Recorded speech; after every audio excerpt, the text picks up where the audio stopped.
ассалому алейкум бинандагони гиромӣ, нашри навбатии барномаи иттилоотии ахборро мустақиман аз телевизиони Тоҷикистон манзуратон мегардонем. дар студия бо шумо Шаҳзод Раҷабзода.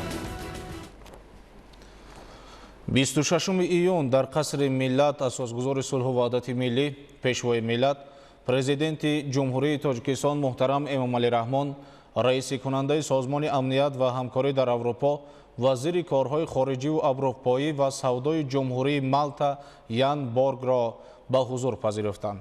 дар мулоқот масоили ҳамкории Тоҷикистон бо созмони амният ва ҳамкорӣ дар Аврупо ва ҷумҳурии Малта баррасӣ шуд.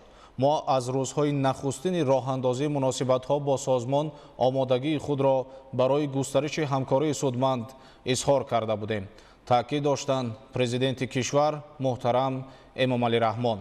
ҷонибҳо маҷмӯи масоили мубрами минтақавӣ ва глобалӣ, инчунин тавсеяи муносибатҳои низомию сиёсӣ ва иқтисодию муҳити зистӣ дар чорчӯби созмони амният ва ҳамкорӣ дар Аврупоро муҳокима намуданд. ҷиҳати пешгирӣ ва коҳиш додани оқибатҳои манфии тағйирёбии иқлим, гармшавии бесобиқа, обхезӣ, хушксолҳӣ ва дар сӯхтор ва дигар офатҳои табиӣ ҳамкории зичу фаъоли кишварҳои иштирокдори созмон зарур шуморида шуд. дар идомаи суҳбат ҷонибҳо доир ба ҳалли мушкилоти амниятӣ, мубориза бо ҷиноятҳои киберӣ ва пешгирӣ аз сӯистифодаи интернет ба мақсади таблиғу ташвиқи тундгароӣ ва ифротгароию зӯроварӣ андешаронӣ намуданд.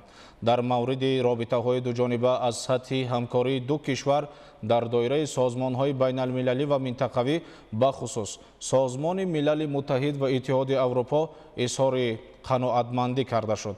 роҳҳои густариши робитаҳои Тоҷикистону Малта дар арсаҳои мавриди таваҷҷӯҳи тарафайн аз ҷумла муносибатҳои байни парлумонӣ, тиҷорат, сармоягузорӣ, соҳибкорӣ, сайёҳӣ ва гуманитарию фарҳангӣ ҳам аз мавзӯъҳои суҳбат буд. пас аз мулоқот бо асосгузори сулҳу ваҳдати миллӣ, пешвои миллат, президенти ҷумҳурии Тоҷикистон муҳтарам Эмомалӣ Раҳмон, раиси кунандаи созмони амният ва ҳамкорӣ дар Аврупо, вазири корҳои хориҷиву аврупоӣ ва савдои ҷумҳурии Малта Ян Борг андешаҳояшро ба намояндагони васоити ахбори омма чунин иброз доштанд. бисёр хушҳол ҳастам ки ҳоло як вохӯрии бисёр муҳим бо муҳтарам президенти ҷумҳурии Тоҷикистон ҷаноби олӣ доштам ва имсол 30-солагии ҳузури созмони амният ва ҳамкорӣ дар Аврупоро дар ҷумҳурии Тоҷикистон таҷлил мекунем. дар тӯли 30 сол аст ки мо дар Тоҷикистон садҳо лоиҳаро барои пешбурди иқтисод ва ҷанбаҳои иҷтимоӣ дар Тоҷикистон анҷом додаем. мо ин масъалаҳоро бо муҳтарам президент баррасӣ кардем ва масъалаҳои дигаре ки дар ин робита вуҷуд доранд, аз ҷумла масъалаи тақвияти марзҳо ва сарҳадот ва дигар масъалаҳои муҳимро мо баррасӣ кардем ва ҳамчунин дар оянда мехоҳем бар рӯи онҳо кор кунем. мо ҳамчунин масъалаи ниёзҳо ва эҳтиёҷоте ки дар кишвар вуҷуд дорад бо муҳтарам президент баррасӣ кардем ва ҳамчунин масъалаҳое ки дар ин замина барои идоракунии сарҳад чӣ корҳо ва чӣ ниёзҳо ва чӣ ёриҳо метавонад саҳа ироа карда бошад баррасӣ кардем ва ҳамчунин масъалаҳои минтақавӣ аз ҷумла масъалаҳои марбут ба Афғонистон ва ҳамкории минтақавиро баррасӣ кардем ва дар якҷоягӣ бо дигар шарикони байналмилалӣ мо чӣ гуна метавонем барои бештар тақвият додани суботу оромӣ дар минтақа саҳа чӣ корҳоро метавонад дар оянда анҷом диҳад. созмони амният ва ҳамкории Аврупо ва ҳам вазорати корҳои хориҷии кишвари Малта барои Тоҷикистон, мардуми Тоҷикистон кӯмакҳои худро ва ҳамкориҳоро дар ин замина идома хоҳад дод ва мо ба ҳамкории самаранок дар оянда умедвор ҳастем. 26 июни соли равон вазири корҳои хориҷии ҷумҳурии Тоҷикистон Сироҷиддин Муҳриддин бо раиси кунандаи созмони амният ва ҳамкорӣ дар Аврупо, вазири корҳои хориҷиву аврупоӣ ва савдои ҷумҳурии Малта Ян Борг ки бо сафари корӣ дар Тоҷикистон қарор дорад, мулоқот намуд. дар рафти мулоқот доираи васеи ҳамкориҳои дуҷониба ва бисёрҷониба бо ҷумҳурии Малта, инчунин рушди ҳамкориҳо дар чаҳорчӯби Созмони амният ва ҳамкорӣ дар Аврупо муҳокима гардиданд. дар вохӯрии ҷонибҳо атрофи қазияҳои мубрами байналмилалию минтақавӣ аз ҷумла муборизаи муштарак бар зидди зуҳуроти замони муосир, терроризму ифротгароӣ, гардиши ғайриқонунии маводи мухаддир, ҷиноятҳои киберӣ ва пешгирии тағйирёбии иқлим мубодилаи афкор намуданд. 26 июни соли 2024 дар қушунҳои сарҳадии Кумитаи давлатии амнияти миллии ҷумҳурии Тоҷикистон вохӯрии фармондеҳи қушунҳои сарҳадӣ ва раёсатҳои дахлдори сохторҳои марзбонии Тоҷикистон бо раиси кунандаи Созмони амният ва ҳамкорӣ дар Аврупо, вазири корҳои хориҷиву аврупоӣ ва савдои ҷумҳурии Малта Ян Борг доир гардид. Зимни мулоқот ҷонибҳо вобаста ба сатҳи баланди ҳамкориҳо дар доираи лоиҳаҳои гуногун оид ба баланд бардоштани иқтидори воҳидҳои сарҳадӣ, ки бевосита сарҳади давлатии ҷумҳурии Тоҷикистонро ҳифз менамоянд, табодули афкор намуданд. дар вохӯрии вазъияти сарҳади давлатии ҷумҳурии Тоҷикистон мубориза бар зидди таҳдиду хатарҳои ҷаҳони муосир аз қабили терроризм, ифротгароӣ, қочоқи силоҳ, муҳимоти ҷангӣ ва маводи тарканда, инчунин муомилоти ғайриқонунии маводи мухаддир мавриди баррасӣ қарор гирифт. ҳамчунин ҷонибҳо доир ба рушди ҳамкориҳо дар самти мустаҳкамгардонии сарҳади давлатии ҷумҳурии Тоҷикистон, таъмини амнияти сарҳадӣ ва дигар масъалаҳои мубрам ибрози назар намуданд. идомаи ахбор. ваҳдати миллӣ беҳтарин дастовард барои миллати кӯҳанбунёди тоҷик ба ҳисоб меравад. пойдории сулҳу суботи комил, рушди соҳаҳои гуногуни иқтисоди миллӣ ва саодати миллатро таъмин намуд. имрӯз миллати тоҷик бо пойдории сулҳу суботи комил ва ваҳдати миллӣ зиндагии пурсаодат доранд. шарҳи Наврӯзшоҳи Азизуллоҳ. ваҳдати миллӣ барои мо неъмати бебаҳо, арзиши муқаддас, рамзи ҳувияту худогоҳӣ, кафили бақои давлату миллат ва рамзи саодати имрӯзу оянда мебошад. инро рушди мунтазами соҳаҳои иқтисодию иҷтимоӣ давоми солҳои охир ва афзуншавии фараҳи мардум дар Тоҷикистон нишон дод. дар барқароршавии сулҳ ва ваҳдати миллии миллати тоҷик, махсусан нақши пешвои миллат муҳтарам Эмомалӣ Раҳмон хеле калон аст, ки ӯ тавонист миллати парешоншударо сарҷам кард, гурезаҳои берун аз ватанро ба ватан баргардонид ва тавонист, ки дар сарзамини Тоҷикистон сулҳ ва ваҳдати миллӣ ҳукмфармо гардид. мо дар соли 1991 агар истиқлолият ба даст овардем ва ин истиқлолият барои мо давлати миллӣ дод, аммо ҳаводиси баъдие ки пас аз истиқлол дар Тоҷикистони мо ба вуҷуд омад, як ҳолатеро ба вуҷуд овард, ки яъне ба давлатдории миллии мо хатар эҷод намуд. лекин ҳамон ақли заки хирети азалии миллати тоҷик ва ҳамон аз худгузаштанҳои пешвои миллат муҳтарам Эмомалӣ Раҳмон буд, ки мо тавонистем дар як муддати кӯтоҳ ҳамаи ин камбудиҳоро, ҳамаи ин ноҷуриҳоро бартараф созем. Тавонистем, ки бо ҳамин сохтанҳои худ, бо ҳамин созиш карданҳои худ нур ҳосил кардем ва имрӯз дорем дар зери ин нур ва дар зери ваҳдати миллӣ, дар зери сулҳу амният давлатдорӣ дорем, рушд дорем ва бубинед, ки дар як давраи хеле кӯтоҳ соҳиби як қатор дастовардҳое шудем, ки масалан ин дастовардҳоро мо масалан 10 сол 20 сол пеш дар хаёли мо ҳатто намеғунҷод. истиқлол ва оромӣ воҷаҳои муқаддас барои миллати тоҷик мебошад, ки танинандозии ин неъмати бебаҳо пешрафту шукуфоӣ ва саодати мардумро афзун намудааст. давоми 27 соли ваҳдати миллӣ ва сулҳу субот дар натиҷаи тадбирҳои амалӣ намудаи ҳукумати мамлакат ва заҳмати содиқона Тоҷикистон ба дастоварду пешравиҳои бесобиқа ноил гардида барои мардум шароити мусоиди зиндагӣ фароҳам оварда шуд. имрӯз ваҳдату оромӣ барои ҳар як давлату миллат муқаддасу арзишманд мебошад. айни замон Тоҷикистон ҳамчун давлати ҷавон дар ҷаҳон соҳиби обрӯву нуфузи баланд мебошад, ки ҳамаи ин самараи истиқлоли давлатӣ, талошҳои пайвастаи роҳбари давлат ва сулҳу суботи комил мебошад.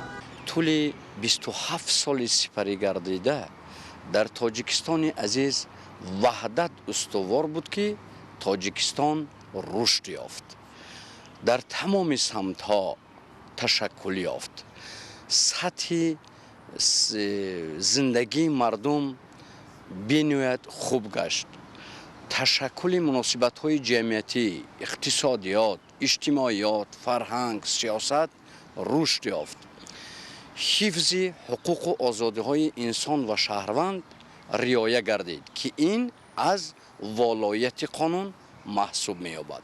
البته وحدت بود که استواری قانون ولایت قانون مستحکم گردید و راستی ما واقعا اگر بها بدهیم از دهه‌های دوردستترین تاجیکستان عزیز سر کرده تا دوشنبه عزیز همه در رشد، تشکل، ترقی تمام سمت‌ها معلوم و عیان است. این همش نشانی چی است؟ البته این همه نشانی وحدت است، پایداری صلح است، ثبات است، یکدیگر فهمی است، سرجمی است. وقتی که البته وحدت که شد، صلح و ثبات یکدیگر فهمی شد، دولت رشد می‌یابد، تشکل می‌یابد. وحدت در زمان صاحب استقلالی مایه همدلی، متحدی و پیاده سازنده مرام‌های سازندگی گشته امید را به آینده درخشان پرجلوی وطن و ملت تأمین می‌کند. امروز برای ملت تاجیک وحدت و تنجی و آسودگی راهنمای اساسی برای رسیدن به قله‌های بلند ترقیات محسوب می‌یابد. زیرا وحدت ملی و همبستگی مردم جهت بالا بردن هویت ملی، تحکیم دولتداری ملی و رشد ساحه‌های گوناگون نقش مهم گذاشت. چخیلی که پیشوای معظم ملت ابراز می‌دارند آینده درخشان تاجیکستان عزیز در پیش است. من فکر میکنم که البته این آینده درخشان از هر یک ساکن مملکت، از هر یک ساکن جامعه شهروندی، از خرد و کلان وابستگی زیج دارد. چون که آینده درخشان تاجیکستان ما این پیش از همه از صلح و ثبات، از وحدت، از یکدیگر فهمی، از آسودگی ملت وابسته است. تاجیکستان را میشناسند، اعتراف و اعتماد و احترام مینمایند. این البته صاحب پیشوای معظم ملت بود. این را باید ما واقع بینانه بها بدیم. غیر از این با در نظر داشت وضعیت امروزه جهانی ما را ضرور میباید کرد که در اطراف پیشوای معظم ملت محترم امام علی رحمان سرجم شده بهر رشد تاجیکستان عزیز در تمام حالتها صافدلانه خدمت کنیم. زیرا که پیشرفت و رشد تاجیکستان عزیز این پیشرفت جامعه شهروندی، پیشرفت و رشد ماست. در تاریخ هر یک خلق و ملت واقعه‌های روی می‌دهند که همچون محصول اخلاقیات همان ملت برای پایدار گردیدن دولت اهمیت بزرگی حیاتی داشته و نسل‌های من بعد همچون چراغ هدایت خدمت می‌کنند. صلح و آرامی و استقلالات دولتی ارزشمندترین نعمت حیات ماست و حفظ کردن و پایدار نگاه داشتن آن وظیفه و قضیه هر یک شهروند تاجیکستان میباشد. زیرا صلح و آرامی و وحدت ملی برای ما و برای تمام مردم شریف تاجیکستان در صلح و وحدت و برای پایدار گردیدن دولت ارزش‌های حیاتاً مهم میباشند که با شرافت آنها محض مردم شریف تاجیکستان برای آبادی وطن، پیشرفت دولت و آسایش هر یک خاندان سرجم و اهلانه زحمت میکشند. پایداری صلح و ثبات کامل نشانه واضح ارجگذاری مردم شریف تاجیکستان به ارزش‌های مقدس صلح و آرامی، اتحاد و سرجمعی و امنیت و آسایش میباشد که همه این سعادت مردم را در زندگی افزون میکند. وحدت ملی در برابر استقلال دولتی رکن مهم دولتداری و شرط اصلی پیشرفت و شکوفایی تاجیکستان صاحب استقلال می باشد. نوروزی عزیزالله فرهادی واسه اخبار. اکنون بینندگان گرامی توجه کنید به موضوع دیگر.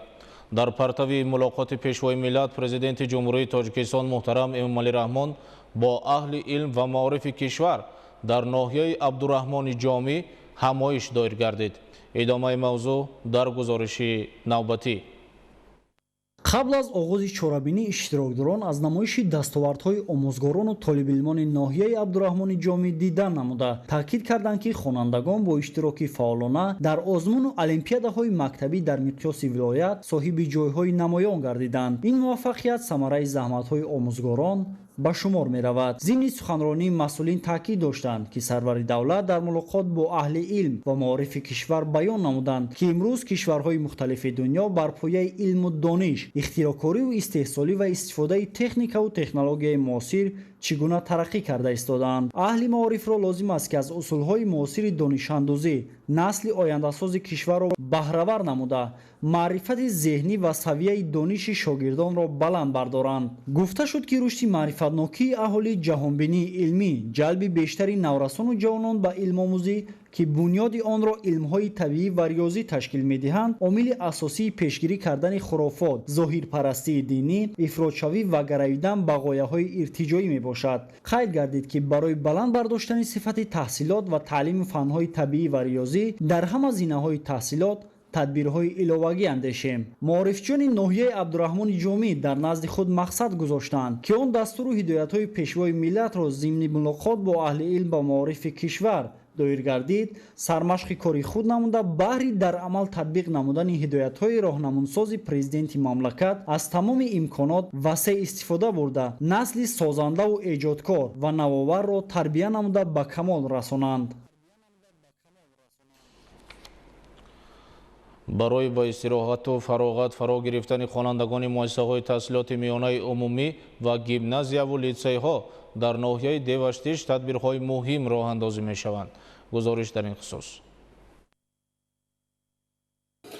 سال روان با کمک مقامات اجرایی حاکمیت دولتی ناحیه دیوشتیش، شعبه معارف و کمیته اتفاق کسبی کارمندان ساحه معارف و علم ناحیه برای استراحت با فراغت 7890 نفر طالب علمان مؤسسه‌های تحصیلات میانه عمومی و لیسه گیمنازیاهای ناحیه دیوشتیش زیاد از 20 عدد میدانچه‌های سالمگردانه استراحتگاه نزد مکتب آماده کرده شده است. نمونه بهترین استراحتگاه محصلین چشمنان گرفته در جای شعب و هوای دهه زراب جایگیر و در 7.2 گکتر دامن پهن کرده است که از این مقدار 6 گکترش را باغ درختان میوه دهنده سایه افکن و میدان کشت تامین کننده مواد آذوقه‌واری خوانندگان تشکیل می‌دهد. میدانچه ورزشی، 4 بنا خوابگاه، قرائتخانه، حجره کامپیوتری، خانه پیشاهنگان، آشخانه زیبای بر هوا، کینوتئاتر تابستانه، حوض شناوری و میدانچه مشق و تمرین در مساحت 1 گکتر جای گرفته از تعمیر پرروی خوش‌صفت برآورده برای استراحت با فراغت محصلین آماده است. برابر تعمیر خوش‌صفت جهت از بیماری‌های مختلف سرایتی امی نگاه داشتن مربیگان و استراحت کنندگان استراحتگاه چشمه، مسئولین و متخصصان بخش بی‌ضررگردانی ناحیه دیوشتیش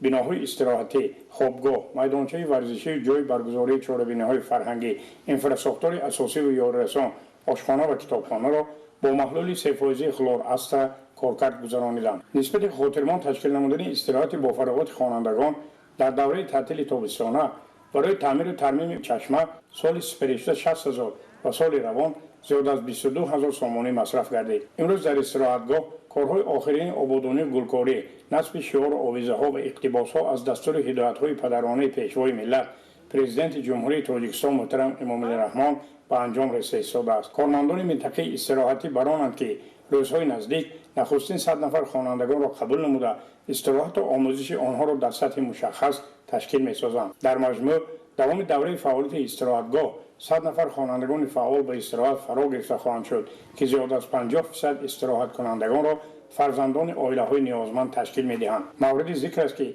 بابت استراحت با فراغت آموزش فن‌های دقیق، کامپیوتر و آمادگی‌ها به المپیادهای سطح جمهوری و بین‌المللی، دور نوبتی آزمون‌های جمهوری تاجیکستان وطن عزیز من، فروغ صبح دانایی کتاب است و علم فروغ معرفت، مقامات اجرایی حاکمیت دولتی ناحیه در همبستگی با اتفاق کسبه کارکنان معارف و علم شعبه معارف مبلغ پرداخته استراحت را از حساب ذخیره سوغورت اجتماعی رایگان گردانده است. این مبلغ برای زیاد از 50% استراحت کنندگان، فرزندان عائله‌های نیازمند، یتیمان کل، نورسان بی‌پدر یا مادر، همچنین برای خوانندگان اعلاخوان شرکت کنندگان المپیادها مصرف می‌گردد. گذشته از این شعبه معارف و علم ناحیه برای با فراغت خاطرمان گذراندن تعطیل تابستانه در دهات نزدیکی سرخاب، اوگوک، آوچی، سرخابچه، کجراوود و درخان 15 گروه جمع آورندگان گیاه‌های درمانبخش و طبابتی سازمان داده است. در هر گروه 15 نفری شامل بوده در ردیف استراحت و تشکیل چهاربینی‌های شب‌خوار باز از کوه‌ها گیاه‌های شفابخش جمع‌آوری نموده و کارمندان مؤسسه دولتی خواجگی جنگل ناحیه می‌سپارند. از مبلغ جمع شده برای مؤسسه‌های تعلیمی کامپیوتر و واسطه‌های دیگر تکنولوژی اطلاعاتی خریداری می‌گردد. مزبوط بابازاده، عمرجان یوسفov، ناحیه دیوشتیج، اخبار. بینندگان گرامی، در همین جا برنامه اطلاعاتی اخبار به انجام می‌رسد. در نشرهای دیگر برنامه اخبار شما را با تازه ترین خبرها آشنا می‌سازیم. سلامت باشید.